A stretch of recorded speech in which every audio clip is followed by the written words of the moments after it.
What's up, everybody? Welcome back. Hobby is Alive podcast. We got a special guest today, Kian.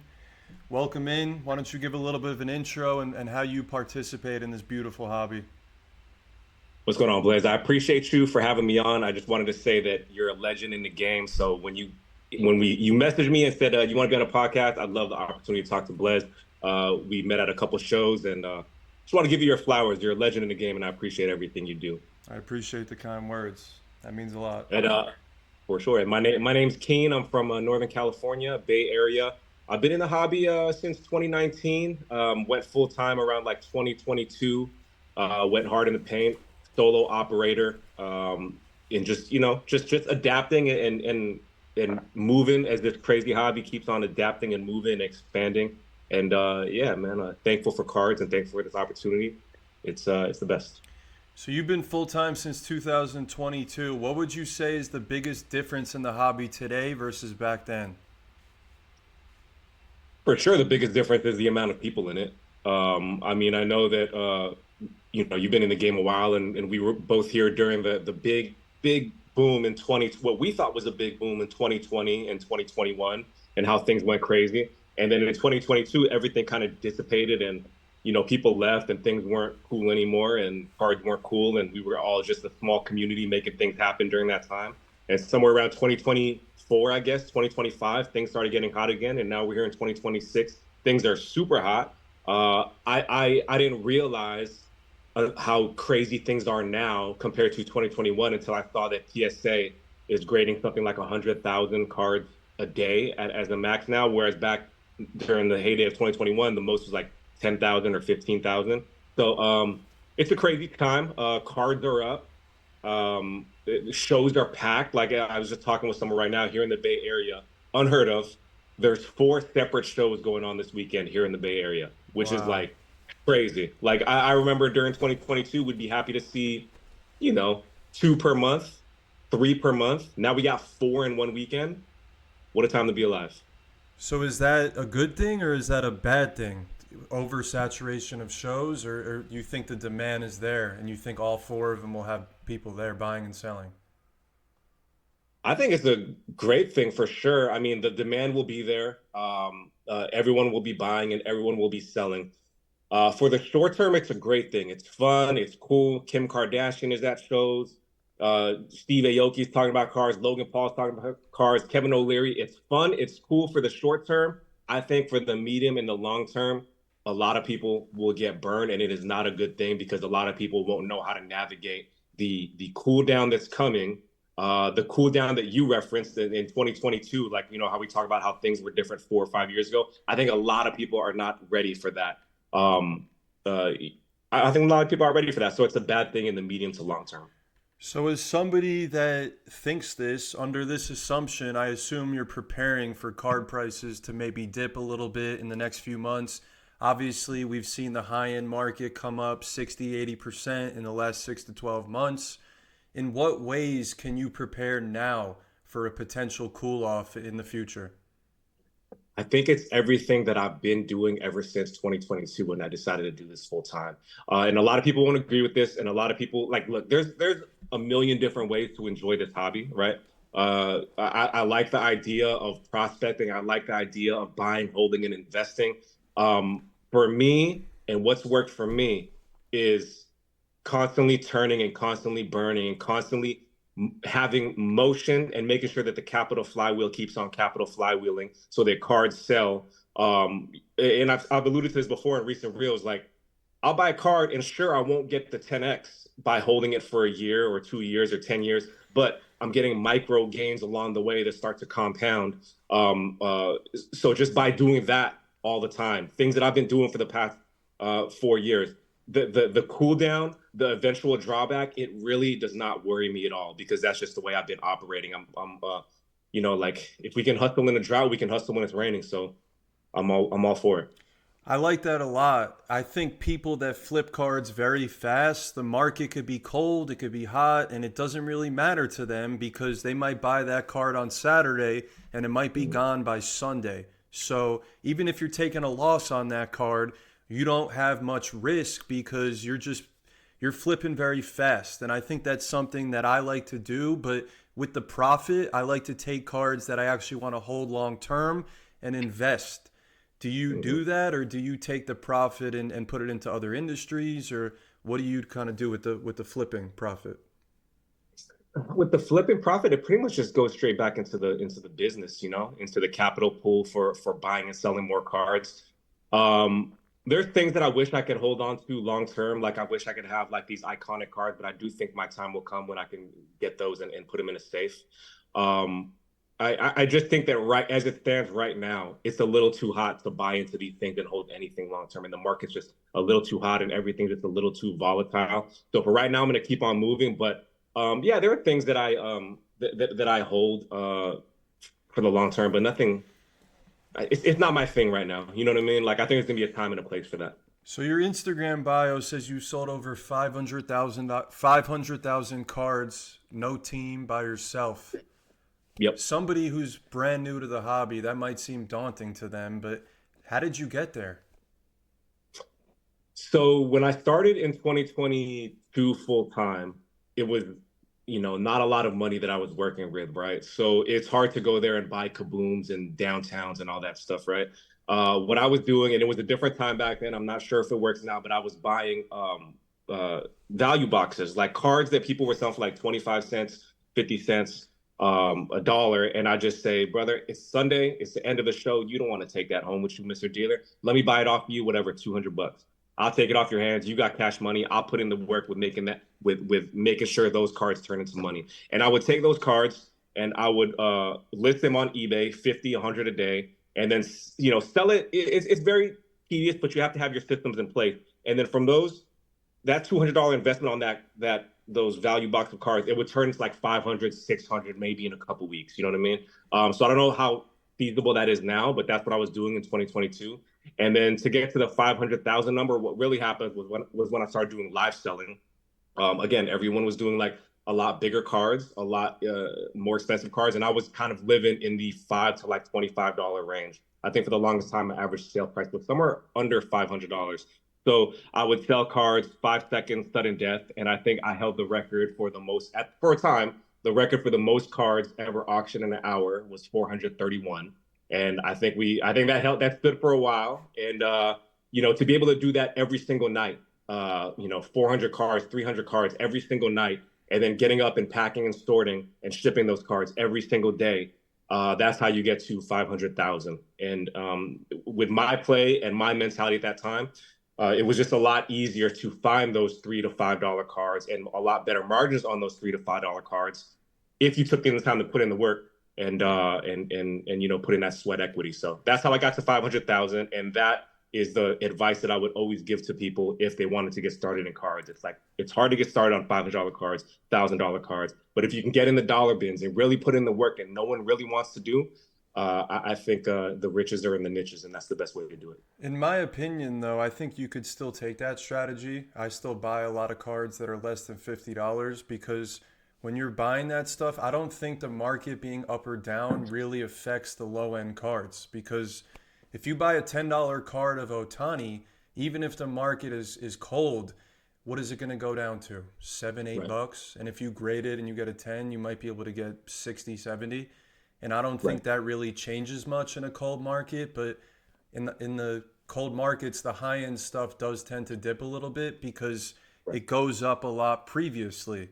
Like in the last Mm, 6 to 12 months, we've seen all these high end cards go up maybe double, maybe 80%. So I think the pullback comes because it went up so much. And then yeah, obviously what goes up must come down at some point.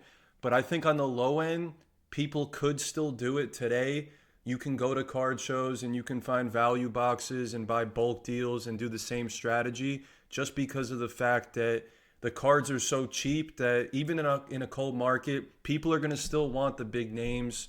And even in a cold market, they might not have the money to spend, so they want to go correct. lower and they want to buy the $100 card instead of the $500 card. So I recommend people still trying to take that strategy, especially if you're new. So Yep. it seems like you And do. What's up?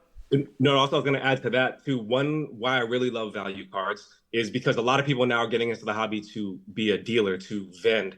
And one of the biggest mistakes I made when I first started out was not having rows and rows of value cards at my table because people can enjoy you. I'd argue that you have more customers for a $5 card than a $5,000 card. So if you can have rows and rows of value bins of cards, you have a lot more people that you can interact with. And if your goal is to move those higher end cards in the showcase off to the right, having two or three people looking at your value bin cards off to the left on the edge of your table is going to bring in more people to your table to look at the showcase stuff, to look at more stuff, to wonder why is that table so popping? I want to go talk to that guy. I want to see what he has. So always a place for value bin cards. I love them. I can tell you love them too. Real quick, before we go to the next question, I want to ask you, because I always ask very smart people this question. What do you think the next 6 to 12 months have in stake for the hobby? See, this is where I think people make a mistake. That's like such a general question, and I'm not trying to knock you. I appreciate you saying I'm smart. I try to be the stupidest guy in the room so I could learn. But if you, it's got to be a little bit more specific. Like I just said, like the low end, I think is completely fine. I think more people getting into the hobby, they don't want to take risks when they're first getting in. They'd rather go on a lower budget. So I think a lot of the big names like Otani, Judge, and Cooper Flag and Knipple and the bigger type names, I think are going to be okay on the low end. The high end, I'm not so sure about. I think there's a lot of cards that people think are going to be great down the line, but they might not be. In my opinion, you want to look more towards the true colors, which I know a lot of people just throw that term around, but I've been in the hobby since 2003, never left. So, Mhm. in my opinion, true colors are stuff that's been in a product for a long period of time. So, when we go to Topps Chrome, it's the gold, it's the red, it's the orange, it's the superfractor. A lot of people like the black number to 10, but it's a relatively new parallel, and I don't know how it's going to do long term. And I don't think the fact that they make more parallels, I don't think it's a bad thing because even if the prices are lower on those cards down the line, it's good for people coming in to have a lower price point and an entry. But I think we're going to see a separation between the super high end and the medium end because I think, like Prism Fast Break, I've used this example before. It shouldn't be as expensive on the singles market as Prism Hobby, a lot of the colors. But what it really should be is a box that's affordable for people to come in if they want to rip the Prism brand and if they want to pull some numbered cards.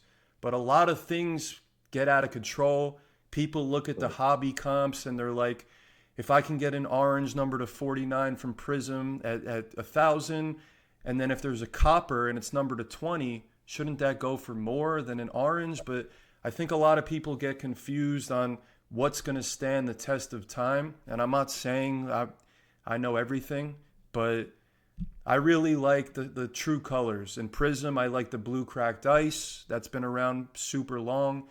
I like the orange number to 49 personally, although not a lot of people do. I like the Mhm. mojo. I like the gold, obviously. I like the one of ones, but I think it's going to be really interesting over as because Topps is coming in for basketball and football. I know they've had the baseball license forever, but I do think that a lot of the people that collect basketball also collect football, but they don't really do baseball. So I think a lot of people coming in right now are more learning and they need to educate themselves on how Topps does things.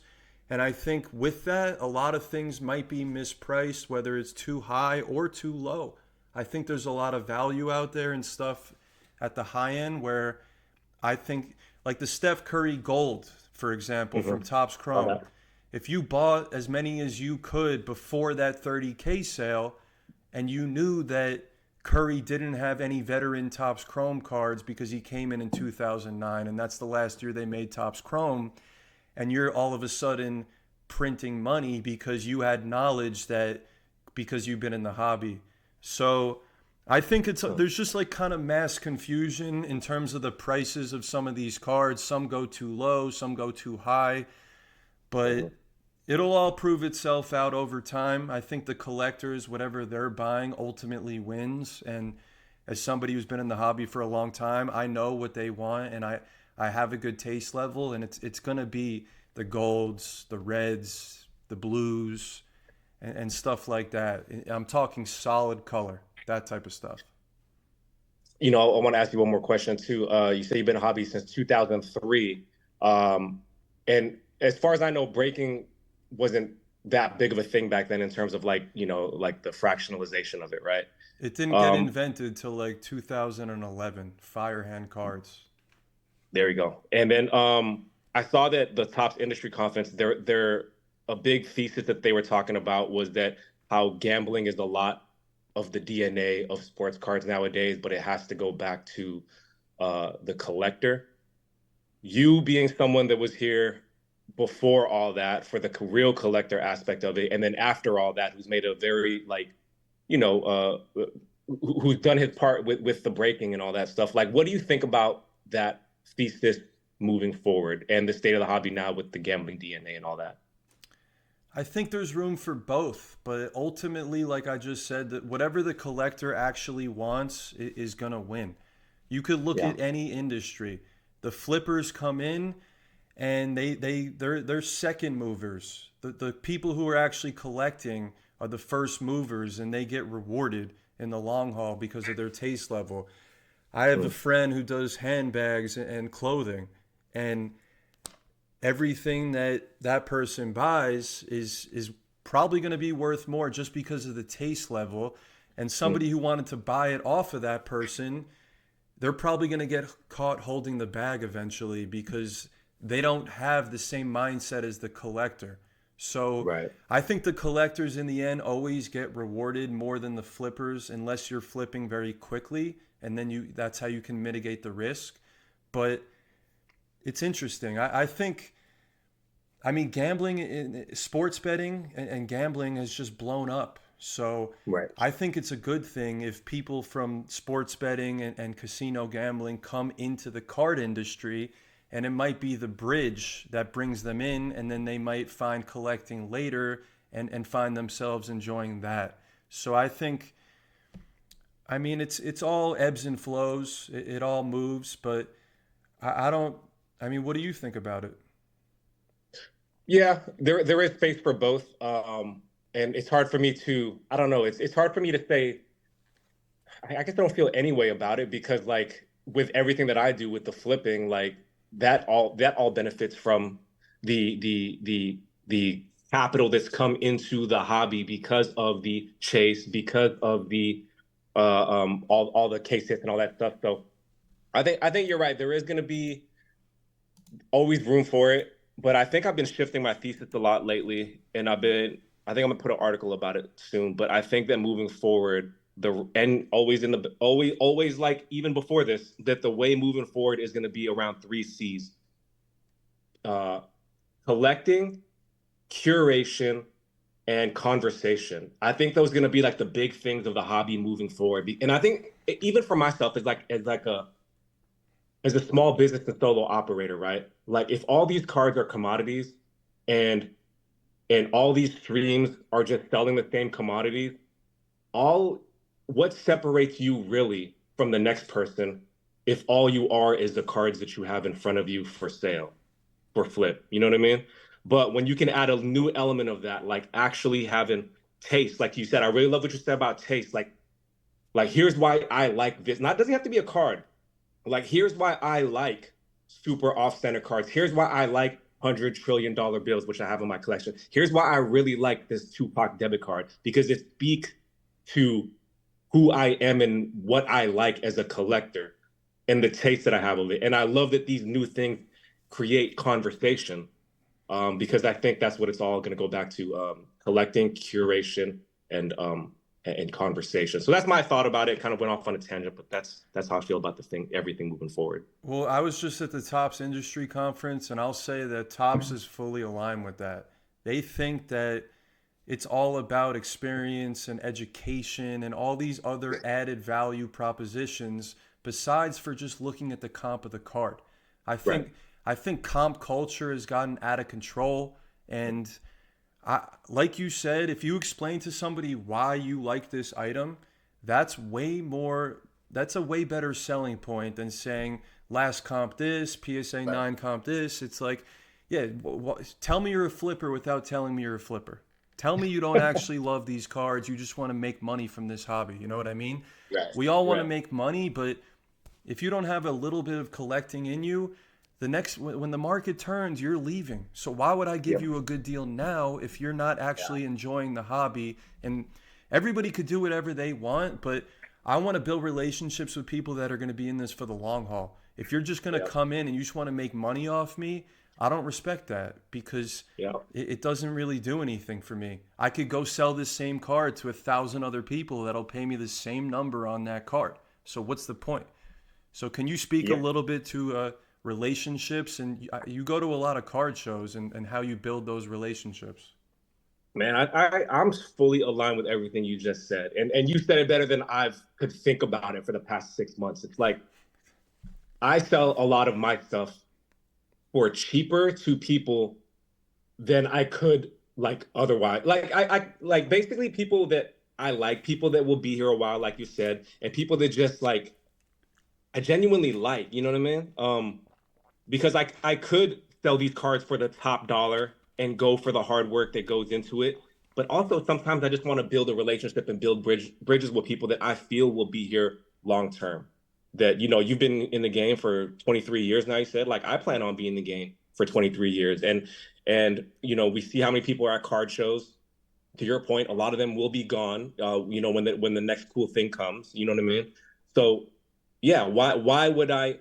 A lot of times when I buy cards or sell cards, it's not even for the thought of the dollar that comes with it because I could get top dollar anywhere, but it's like it's building towards a relationship and building towards something. You know what I mean? Like for me personally, I actually don't go to a lot of card shows anymore. I might set up at maybe one every quarter. I might go to a couple a month, but a lot of the deals that I get, whether I'm buying or whether I'm selling, it's from relationships that I've built over the past 2 to 3 years at shows or even at trade nights. And people just come to me directly, and a lot of my videos, you see them, we're meeting up at a parking lot, we're meeting up at a bank, at a Starbucks, at a Jollibee or something. So because I have that relationship with people, because these people trust me and they know that I'm always going to answer and I do good business and I'm fair and I'm going to be here, which is the big thing. Like I said, I'm going to be here. I'm not going to go quiet during Q4. I'm not going to go quiet during the next downturn. I'm always going to be here. I think that's the big thing that people value in me. And that's what I value with other people when it comes to the people that I buy from and sell to.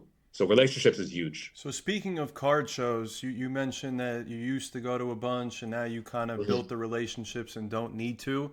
I've Mm-hmm. noticed a similar thing with card shows that don't have good activations and experiences. I don't really find myself going to those because I find myself only going to those versus the shows that are transactional because Yeah. if you've already built the relationships, I kind of see it a little bit as diminishing returns because Right. you might be spending 2 3 grand to go to a show if you have to fly, buy a hotel. So I really think that the local shows are a better opportunity these days than some of the bigger regional shows. Can you Mm-hmm. just speak to the fact of why you don't really go to these card shows? And do you think that card shows are good for somebody new and they should go to them for maybe 12 months and then they can kind of slow down? Or how do you view the card shows these days? The card shows, I would say, I mean, it's always the opportunity to meet new people. I should be out there, right? But it is a law of diminishing returns because, like for me, for example, the farthest show I've ever went to, and I'm in the Bay Area, was the Burbank Card Show, which is the West Coast Card Show now, or maybe even the Las Vegas Card Show. Believe it or not, I've never went to Dallas. I've never went to all these other. I've never went to the National. You know what I mean? Just because, like for me, I do hope to go as a collector. I do hope to go to these places, but for me, um, solo business operator, it's got to make sense, right? If if if I can, like, if I'm buying, I have to spend a good amount of money at the National or at Dallas for it to make sense for me to go there.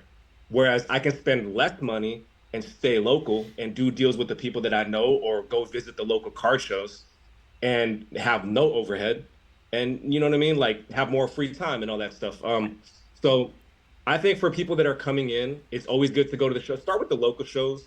No need to, go crazy and go to these like massive shows unless you really want to. But to go to the local shows, it's a good place to meet people. It's a good place to build relationships, to see what the energy is all about. And it's just, yeah, you definitely got to go. Definitely got to go.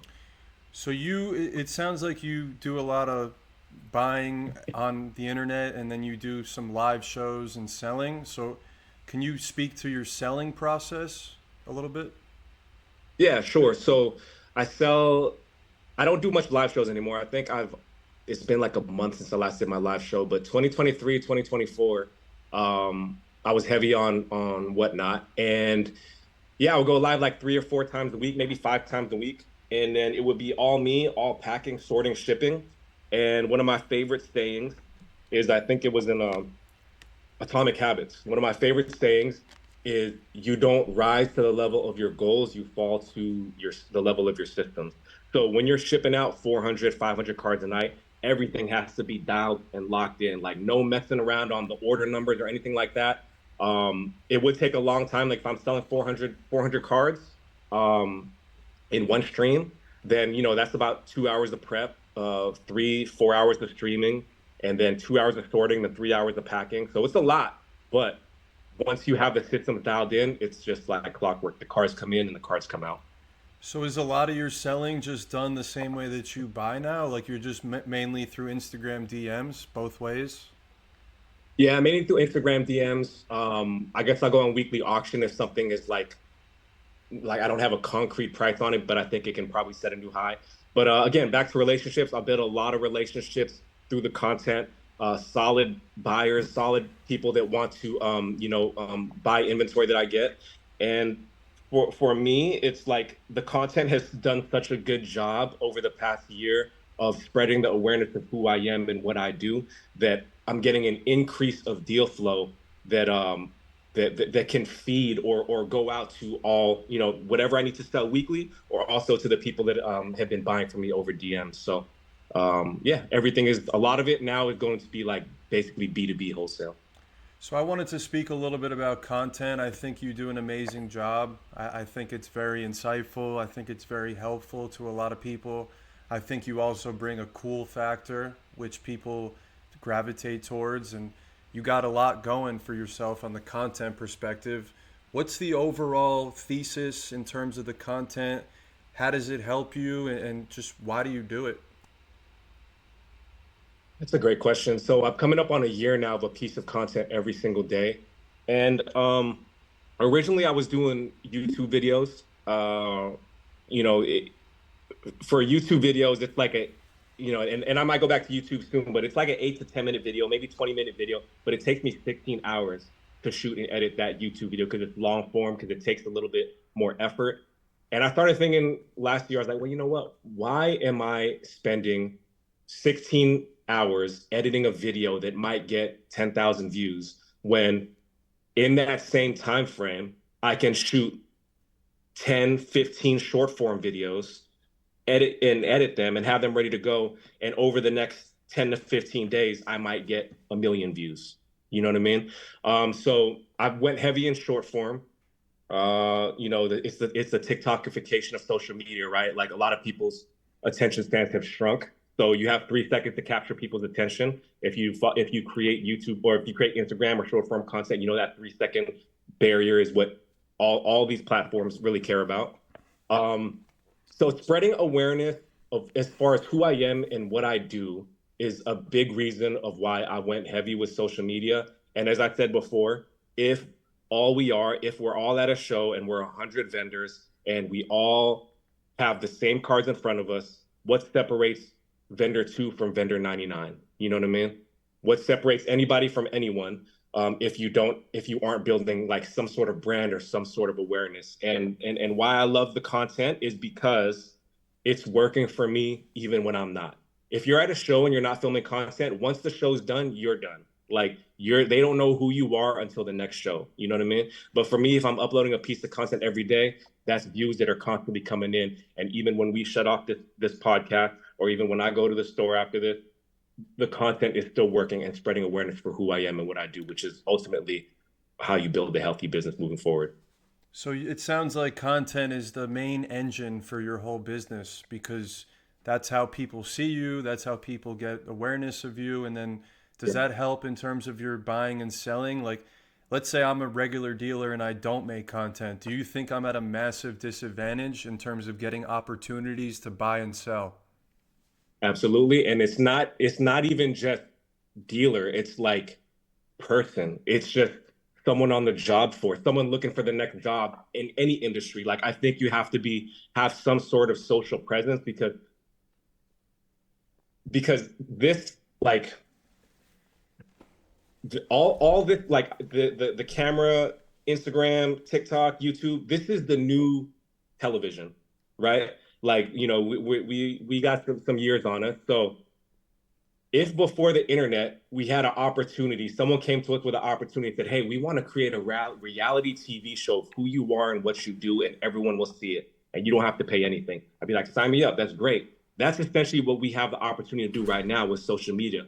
Cameras, we got it in front of us. It's free to post on Instagram. You can arguably have an Instagram reel get 1 million views, but you can pay for a commercial on your local sports broadcast, and you might reach 20,000 people, and you got to pay a crazy amount just to get that attention. And it's a wide net, and you might get a small percentage of those people. You know what I mean? But for me, my content and everything that I make, it's all super dialed into the people that are locked in with what I'm doing and what I'm building. You know what I mean? So it's a no-brainer. It's free. And I saw you had Troy on the podcast.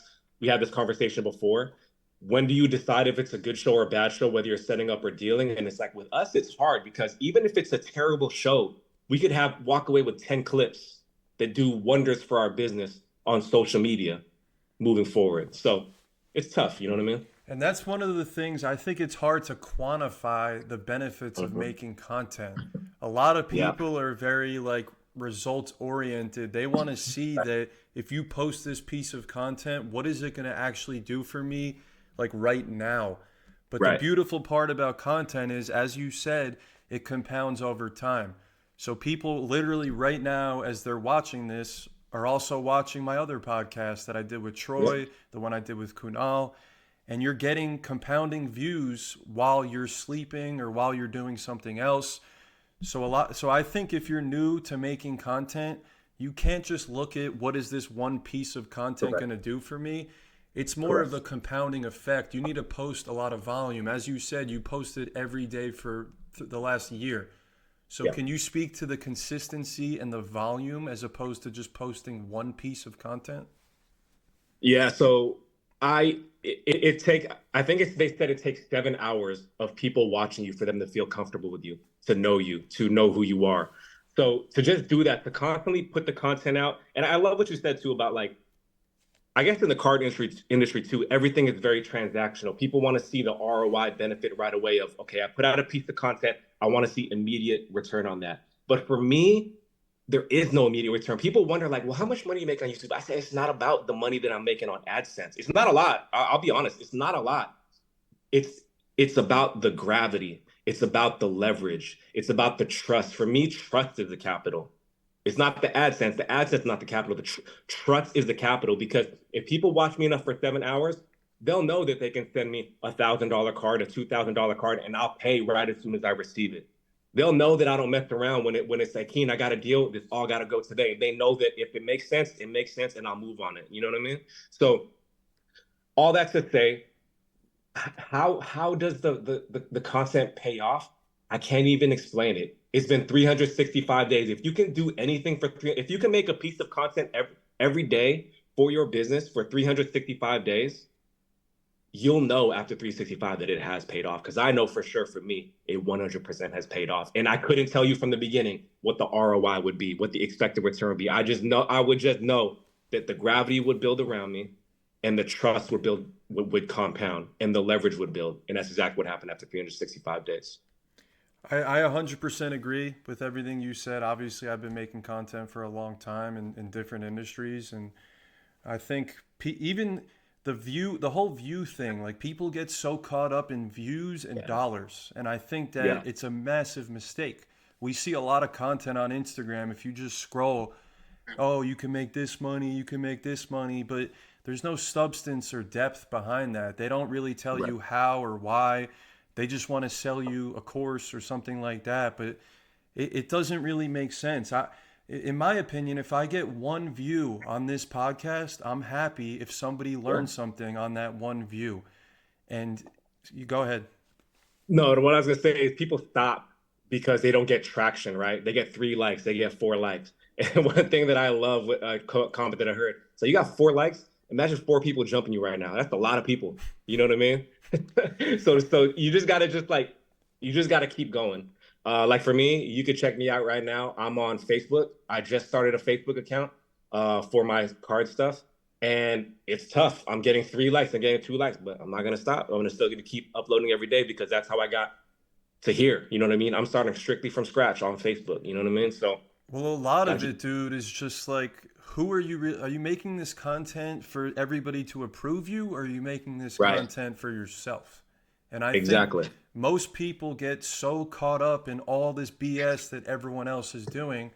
All the content I make, I don't really care if anyone watches it because it makes me happy. I like doing it, and I'm kind of doing it for me. And Yeah. I want to help people, and I hope that people learn and get better and get smarter through my content. But at the end of the day, the reason why so many people quit, in my opinion, is because just like anything, they're trying to appease someone else. And in Right. life, if what you're doing doesn't make you happy personally, it's never going to be sustainable.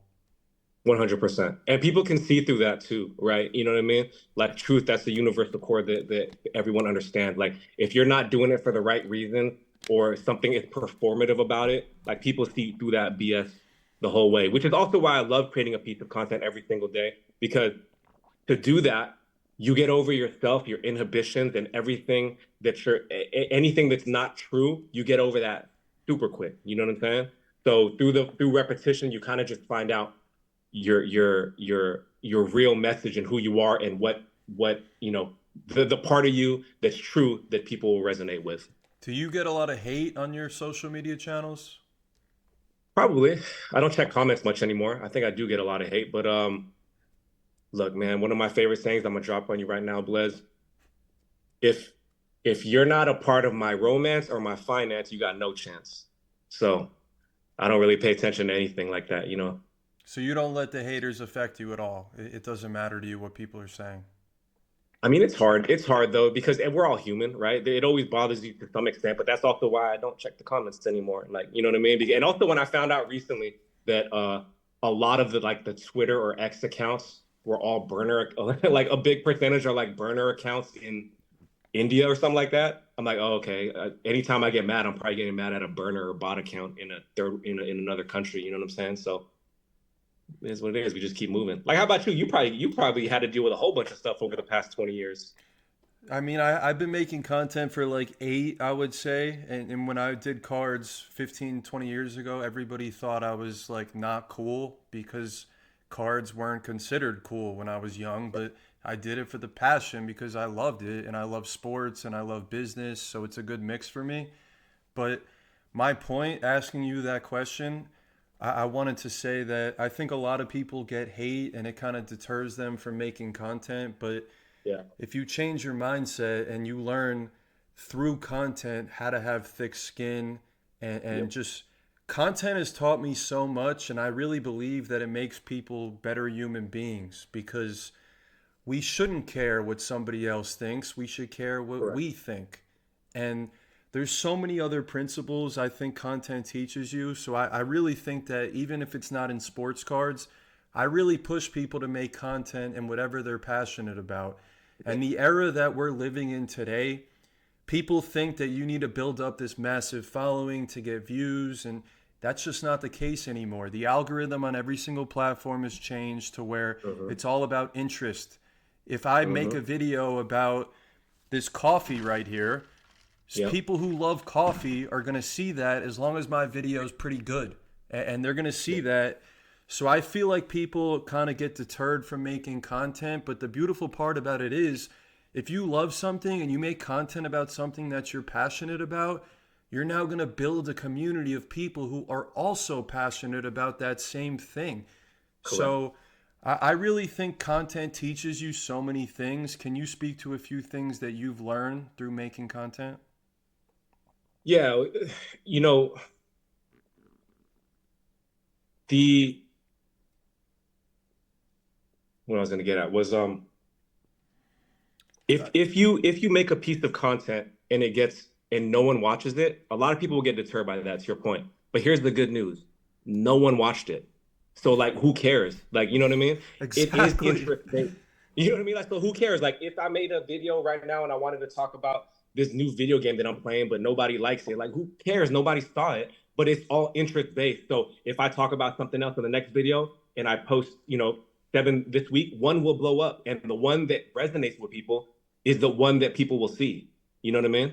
Dude, that's genius. Dude, you Yeah. if you make a piece of content and it gets 5 views, only 5 people saw it, so who cares? Who cares? Who cares? So yeah, nobody saw it. Good news. Nobody saw it. So make the next video. You know what I mean? So it gives you thick skin. Two more things that I wanted to like leave people with, which really helped me when putting out content. Um, if you have a problem with me, text me. If you don't have my number, you probably don't know me well enough to have a problem with me. And one of my favorite things that I love to say, I say this to my kids and my family all the time, which is 100% truth. Listen, we don't care to be liked. We're already loved. And that's it. You know what I mean? Dude, that's 100% correct. It's people are hating on people in this world that they don't know. I'm sure if Right. dude, people listen, if you're still listening to the podcast at this point, I'm sure you've learned a little bit from both of us, and you know us a little bit. But I hate when people do that. I don't hate on anyone. I want everyone to succeed, and I think that we've gotten into such a massive hating culture without even Yeah. knowing people or without even doing your due diligence. You really Right. got to get to know somebody before you're going to hate on them. To me, it just doesn't make any sense. But a lot of it, I think, lends to people being like jealous of what they're doing or stuff like that. But in my opinion, people that are successful, why would they be jealous of somebody else because they're successful already? So that's why I just grind every day and I put in the work, and I'm focused on just growing and getting better and learning. And I think that people out there should maybe just put your phone down for a few hours and just go. If you're not on YouTube watching a podcast like this or getting education, a lot of the short form content, I like yours and I think there's a lot of value there, but a lot of it's entertainment and brain rot, Right. especially Right. Twitter. Like you said, dude, Twitter is like out of control these days. I Sure. go on there and it's just like you feel like scared or like some emotion, it's like I get it. Like that's like I think we're in a conflict where like the creators, a lot of them are just going for views and clicks, Yeah. and it's a conflict of interest with the viewer because what value do they actually get from it? You know what I mean? 100%. Yeah. 100%. So I think this has been great. I hope people really learned a lot and could take stuff away. If you want to just let people know like where they could find you, how they could do business with you, and any last words you want to give. Yeah, I appreciate it. No, this was fun. Hopefully, we get to do this again down the line. I really, like being able to speak with you, Blez. And my you can find me on Instagram. It's at Keen underscore KEANE underscore. I'm also on TikTok, Talk to Keen, Talk underscore two underscore Keen. And my YouTube is Someone Talk to Keen. Yeah, shoot me a message. Always down to meet new people and you know what I mean, build the network and all that. And before we end this, I do have two questions for you. So let me know whenever if I covered my end of the bargain. Go ahead. Yeah, of course. For sure. Yeah. Number one. Next time you're in Vegas, right? Yeah. Next time I go to Vegas, can we hang out? Can we go to a sports book? Yeah. I mean, this conversation, dude, I really like everything you have to say. I think you got a lot of good insights and depth, and 100%, dude. The issue with me is like my one of my biggest flaws is I'm like addicted to like business and content, and I don't really get to know people that much, and I'm self-aware that it's a flaw of mine. I don't really because I have like a FOMO of like making content and business. A lot of people have FOMO of like going to an event, but my Yeah. FOMO is like if I don't post, somebody else is gonna post and like take my spot. So I'm the same way too. I think what me and you are experiencing is a being scared of how much opportunity is out there. You know what I yes, mean? And knowing that like as each day passes, if I'm not seizing the moment and taking the opportunity, I might miss something. You know what I mean? So I feel the same way. Yeah, like basically the industries that I've been in my whole life, which is sports betting and sports cards, they're blowing up and they're the biggest they've ever Yeah. been in my entire life. So now that I'm doing it as a career along with the passion, like you just said, the opportunities in 2026, I feel like it's so good. And you don't Mm, know what the future is going to hold. So my right. mentality is work as hard as you can right now because you don't know what the future is going to hold. But then it lends myself to not living life as much maybe Mm, as I should be and not enjoying mhm. myself because I'm also a one man show and I produce a lot of content. I probably post like 20 pieces a day across I have like 10 accounts. I do poker, I do Good. cards, I do sports betting.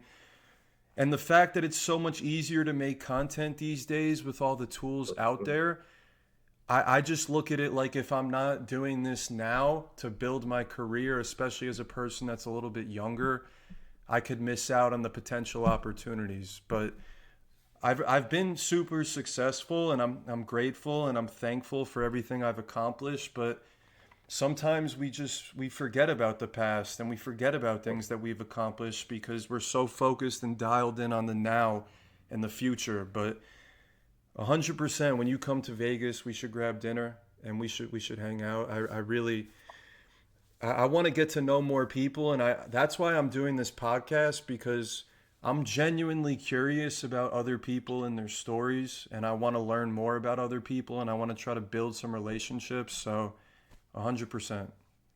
I love it, man. I want it because I want to see you put a $10,000 bet on something, and I'll put $50, and then we'll sweat it together. You know what I mean?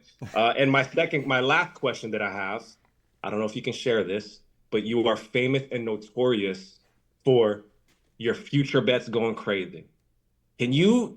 Do I have to pay for this? Do we have to pay for? Can you just give us a nice little MLB or NFL future bet, a little dark horse, something we can sweat, or do we have to pay for that? I mean, I post my futures usually first, like on Instagram. I don't really charge. I charge for my daily picks, but Okay. the future stuff, I got the Atlanta Hawks right now. I took it at 500 to 1, and I still kind of like the value. It's 150 to 1. I Wait, to win it think all or to win the East? I did both. I did like half and half. I Breaking news, baby. yeah, I mean, I think that it's for me, it's like timing is so important. So Right. things change with new information. Like I bet the Hawks 20 days ago and it's moved tremendously. But for football and baseball, the way I do it is I kind of wait until the second half of the year and I see who's playing good ball down the stretch because I really believe in chemistry and building off momentum. And if you look at the second half of the year, all the teams that I took in the past, they were like the best team if you just snapshot the Mhm. last second half of the year. The Pacers were the second best team in the NBA last year behind the Thunder from January forward. The Patriots, they were good all year, but nobody really believed in them. And then if you look at the Blue Jays, they had the best offense in baseball in the month of July and August, and they were the best team going down the stretch. And it proved out because the Blue Jays and the Pacers both went to 7 games with teams that were so called juggernauts in the Mhm. Dodgers and the Thunder. So the Hawks bet, I still like it a lot. I really do. I think they're kind of missing maybe one bench player, but they do have a couple options of guys that could do it. But for me, I normally wait a little bit. Like for baseball, I'll start heavily tracking my future stuff June, July, and then see who's playing the best ball around that time, and then probably pick that team. Okay. Well, I'm gonna be tapped in. I appreciate it. Awesome. Well, I appreciate you coming on. This was awesome. I think people are going to learn a lot, and thank you. Appreciate you, brother. We'll talk soon. Awesome.